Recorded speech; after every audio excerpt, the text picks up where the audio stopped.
I wanted to throw in a new thought as we deal with these sticky conversations, these sticky big picture ideas about God, about humans, about right and wrong, about the Bible, about Christianity, or any other worldview.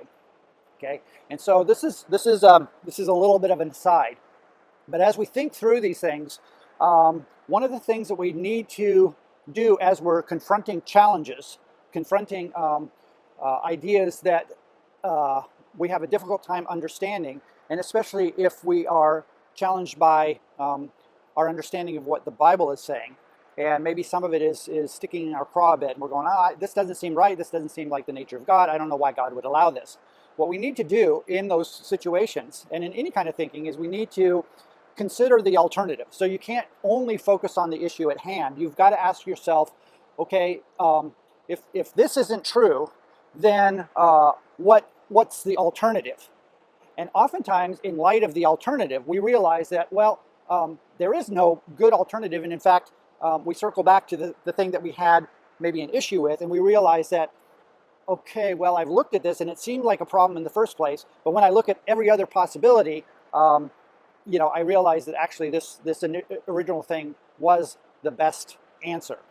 And there's actually a theorem in probability mathematics where we are looking at assessing probabilities about certain events happening or not.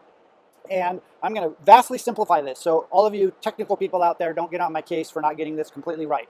But there's, in probability theory, there's what's called Bayesian probability.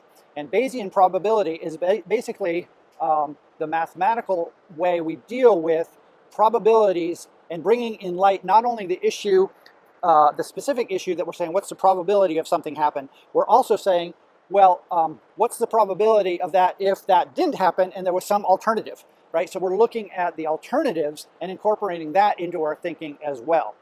So this becomes really important as we think about difficult theological questions, worldview questions, is that we not only need to look at the issue at hand, but we need to look at all of the alternatives. Okay, so a good example is basically the question of theism versus atheism.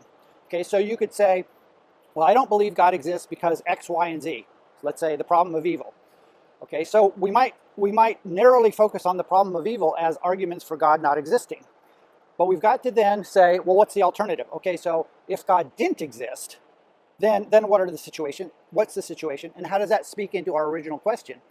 And this is a great example, as I explained in some of the previous problem of evil little short videos, and that is the alternative in atheism, if we really think deeply about it, is the whole notion of objective right and wrong, good and evil, simply don't have a foundation in atheism. Without God, without a moral lawgiver, there is no such thing as objective morality.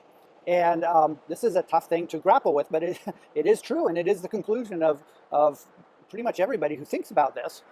So as we look at that consequence, we realize, oh my gosh, if God doesn't exist because of the problem of evil, and the alternative is that there's no evil, then our very question becomes, as I said, absurd. So Bayesian thinking is the technical term. It's considering the alternatives that must be in place if the thing that we're dealing with is suspect. So think about that and comment. All right, thanks.